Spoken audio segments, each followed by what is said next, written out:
Meet some special people. Stacy, age 46, suffered brain damage from lack of oxygen during birth. She really didn't walk until she was probably 6, 7 years old. Always had to be assisted, always had to be fed. We couldn't be potty trained. And so watching my mom and dad with a child with special needs and being one of 4 kids, it was amazing to see the love, to see the support. When we lost my mom, my mom was Stacy's everything. She absolutely adored my mom. My mom gave up her whole life for Stacy. She was the most amazing mother. Stacy now really is supported by her siblings. My name's Dylan, and I live in Suquamish. Dylan, age 25, developed a rare form of epilepsy when he was 12 years old. He began falling off of his bike and off of his skateboard. He'd always been an extremely active child. Took him to the neurologist several times. Well, they finally said, we're going to test him for this really rare genetic form of epilepsy. And I got a call at work one day. Sorry. It's the hard part. That it was positive for progressive myoclonic epilepsy. Within about a year, he was in a wheelchair, and Dylan's life changed drastically.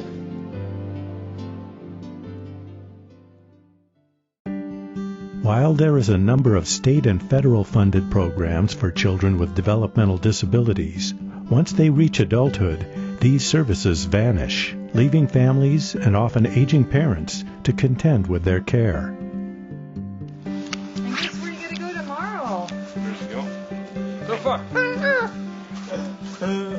This is Jeremy, who was diagnosed with autism at the age of 3. His parents, Mike and Sherry, received help for Jeremy through the state education system.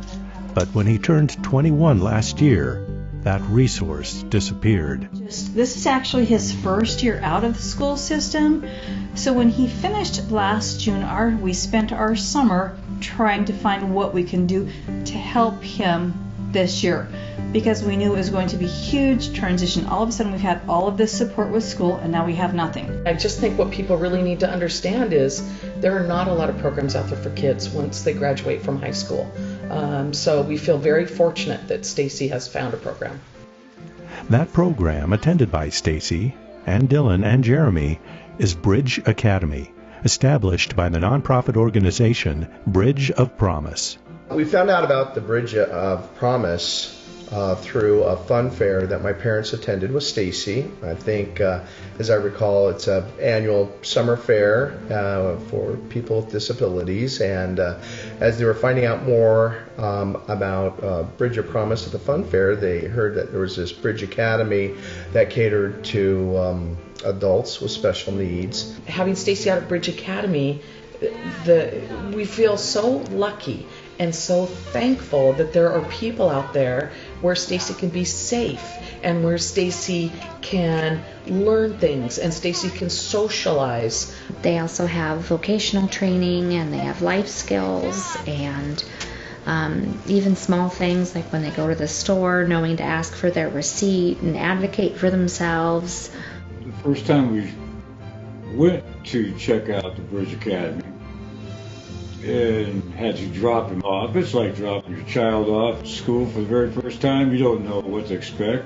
But then when it was time for me to go and pick him up and to see the smiles on his face, it told me that this is the place for him.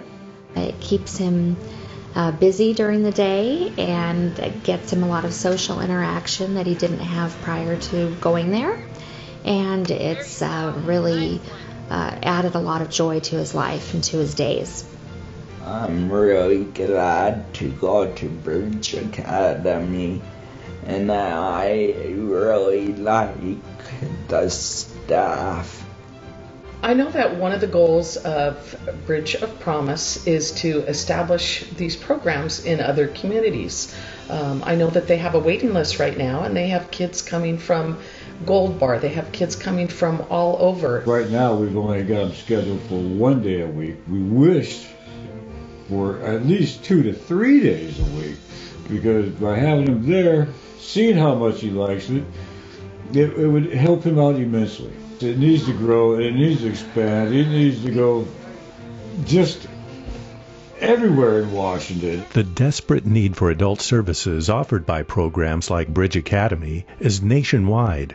A recent episode of NBC's Dateline television program followed the plight of 2 families with autistic boys that turned 21 and aged out of the school system. For the last 3 years, Dateline's cameras have chronicled the lives of these 2 families. I wake up every morning drenched in sweat and worried about what am I going to do about Eric. That's because when Eric and Nick leave school, they will lose the specialized help and structure they've had for most of their lives, and there's no equivalent state or federal support required to take over. Parents of children with autism compare it to falling off a cliff. Happy graduation, everything that we've worked for, we are taking it away, and you will leap off a cliff into nothingness. Right now, the picture is nothingness, it's black. I would be sad if Bridge Academy wasn't around no more, because that's my favorite place to go. It has been a tremendous help to us to know that our young man is being loved and well taken care of. I remember driving home and having tears in my eyes saying, this is what Mom would have wanted. And knowing that she's watching down from above saying, this is where Stacy needs to be. If you can donate money and join in the Bridge Academy, that would be nice. Thank you.